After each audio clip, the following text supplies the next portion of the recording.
Hai, Assalamualaikum warahmatullahi wabarakatuh dan selamat pagi.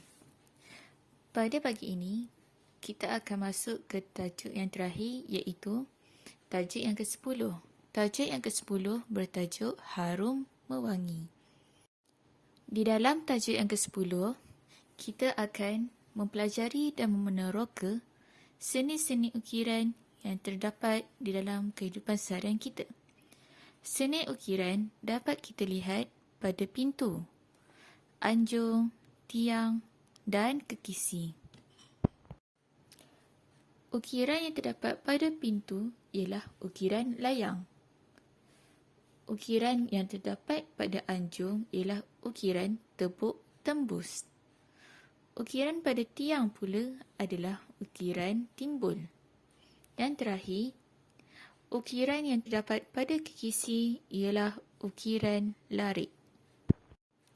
Di dalam seni ukiran, terdapat 3 jenis motif ukiran yang sering digunakan oleh para pengukir.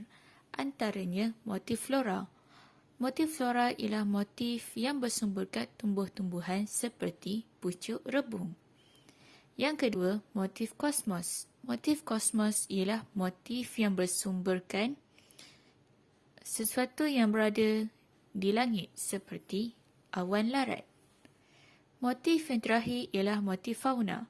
Motif fauna bersumberkan haiwan-haiwan yang terdapat di bumi seperti itik, seperti mana di dalam gambar raja tersebut bertemakan itik pulang petang. Setelah kita mengenali seni-seni ukiran serta motif-motif ukiran, mari kita meneroka bahan-bahan gantian bagi ukiran kayu. Antara bahan-bahan gantian untuk ukiran kayu ialah seperti lilin, sabun, keledek, kentang, betik dan apel. Selain itu, alat-alat gantian yang boleh digunakan untuk menggantikan alat pengukir ialah lidi, pen tanpa dakwat, pencungkil gigi, sudu dan garpu.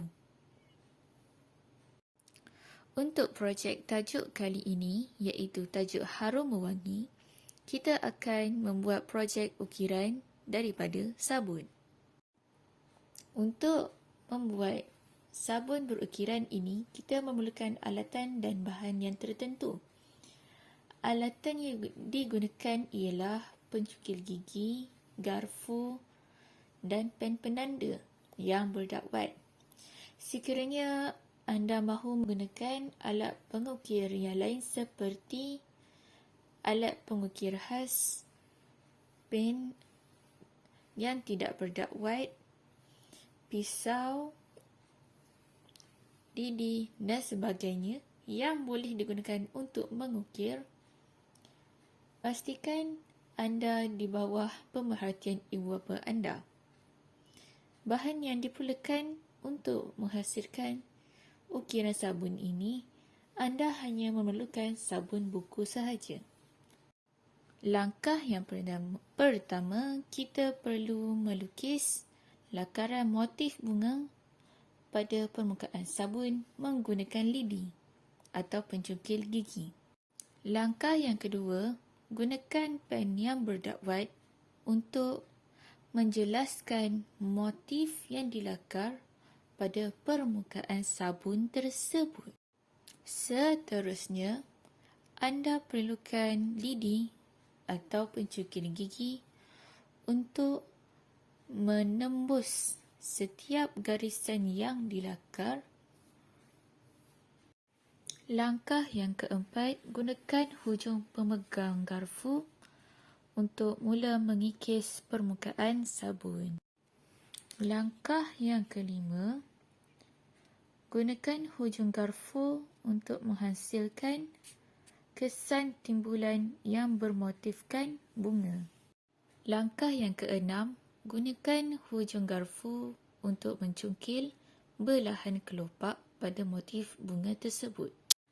Langkah yang ketujuh, Gunakan pencungkil gigi untuk menghasilkan kesan garisan-garisan kelopak pada bunga tersebut.